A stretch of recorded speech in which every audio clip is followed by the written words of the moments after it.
So there was an issue that you had with your belt, right? And the back part didn't have a, it had the insert that fell out. So this is how I normally do this, something like this. It saves your back pouch anyway. So when you're loading and making ready, normally you're gonna go load and make ready. You need to get around in the chamber. I always take the front one. I load that one, rack that in the chamber, put that one right in the back. And then I grab the back one, and that's the one I insert into the gun. So now you don't have to reach far back. The two closest mags to you are your reload mags. Okay. So a lot of people will use this one and then have to reach back here. So for your situation, it's like it wouldn't even matter for right now because it's just holding it. Okay. You're not actually running around and have to worry about it flying out. Very nice. Up and down is perfectly fine if you're trying to save space, right? Okay. We're not here to save space. It's about efficiency. We're not in law enforcement. We're not doing any of that type of stuff. We need to make everything as efficient as possible. And in order for that to happen, you need to make things work within the natural body movement and mechanics, right? So when you grab a magazine that's straight up and down, how does your arm normally look? Go and grab one. Go and grab one, right? So do it again. Yeah, you're twisting down like an up, right? Now watch what I do to grab a mag when I go and grab. It's just here. Yeah. I just go here because it's angled back, and I just go one, and it's that small motion versus doing this and then having to turn and do all these different things. And I have them spaced out because, like I said, when I go and grab, I don't want to accidentally grab the other mag right next to it. I want to be able to grab one and then pointer fingers on the rib of the, so that we can point directly into the mag well. Oh, it's on the rear. The rib. Oh, it's on just the front. The front, right? Okay, that's what I thought. Okay. Yeah, so you just grab like this and then you insert straight in. Yes, someone taught me that. Definitely, you grab with your finger on the front, and then that's how you load the gun. Yeah, because a lot of people have them like that. Yeah. And I always tell everybody, angle it. It's just more natural. It's faster. It's more efficient. Okay. It's less movement because the whole goal in this is to move as little as possible. Yeah. When it comes to doing the admin work, is what I call it.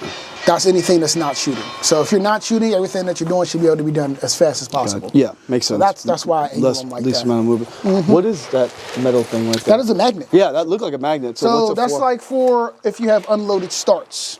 So say they tell you have to start with your magazines on barrel or table. And then we're going to also grab the gun as well. So it is clear, it is empty. It would be here. They're going to say unloaded start. So what people normally tend to do is grab one.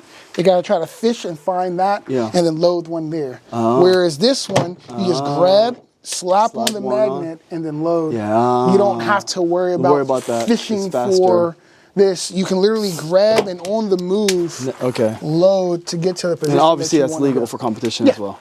I've shot every nationals there is with this belt setup. So yeah, it's absolutely legal.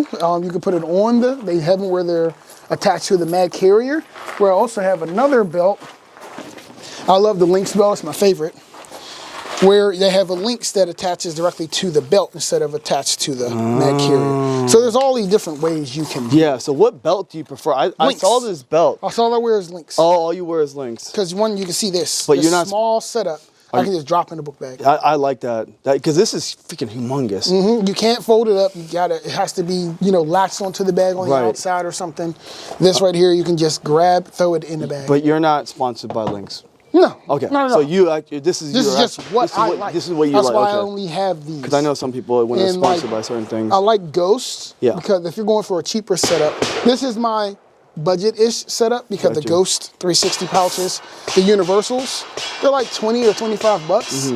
They fit any double stack magazine. They have retention adjustment and all the above. You can angle them however you want as well. And the belt is still the same. I think depending on the setup, it'll be around 65 to 75 depending on your waist. And then the big dog steel holster. This is the Alien setup. Okay. This is more my expensive setup, so it has the race pouches and all the above with the Ghost Hydra and the Range Panda.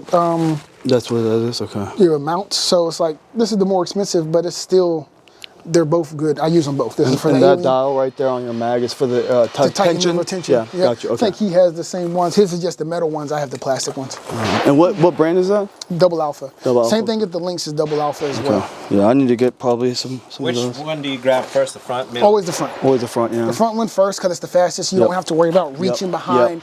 And then when you're moving, because you never reload standing still. Everybody knows that because when you're reloading, that's when you're moving from position to the other or not shooting.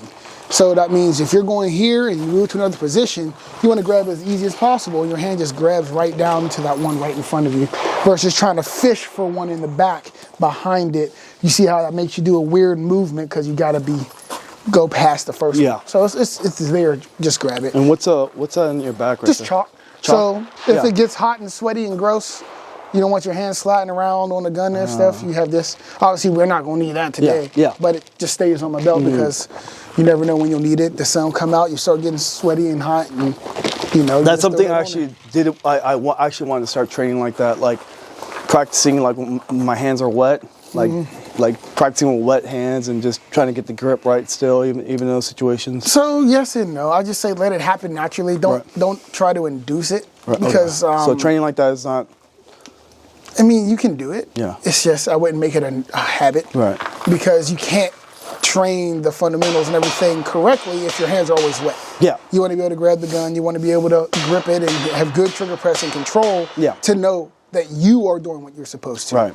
And the gun is doing what it's supposed to. If your hands are wet and everything's sliding around all over the place, it's not a legitimate representation of what it would be like if you shot an indoor match. Right. Because now your hands are dry, you got controlled environments. So that training is gonna be more for like not for competition, just real life stuff. Just for like real life stuff. They made us do that when I was training in law enforcement. Yeah. Whatever weather, I think the worst I ever did was 30 degrees and pouring rain. Yeah.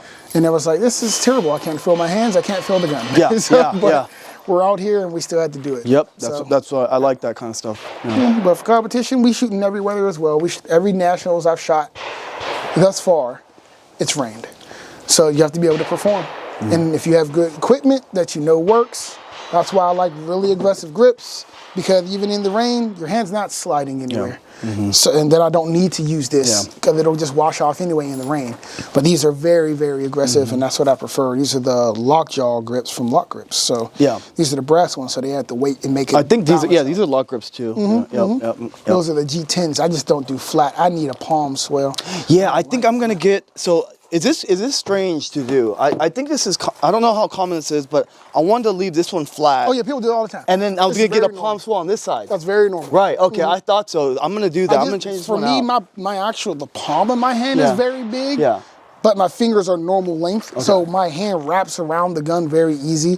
So I need a little bit more on both sides, so that's why I need palm swells. But Charles Kill, Sean Pham, and all of them, they all have palm swell on one side and flat on the other. And I was like, oh, that makes sense. Okay, so I wasn't crazy for thinking that. I was like, you know what? Because I was thinking about it, I was like, I should get a palm swell for this side and keep this side flat. Because this is the part that goes directly into the palm of your hand. Where this one is just a supporting, flat. So that's a very normal. Okay, cool. So I was like, I'm not and those guys are masters and grandmasters that do that. So. Perfect. I'm getting already having GM thoughts. Look at that. Already having GM thoughts. I hope I get there. That'll be awesome. Oh, you will if you keep it up. I tell everybody to make GM, you just can't slack. You have to put work in.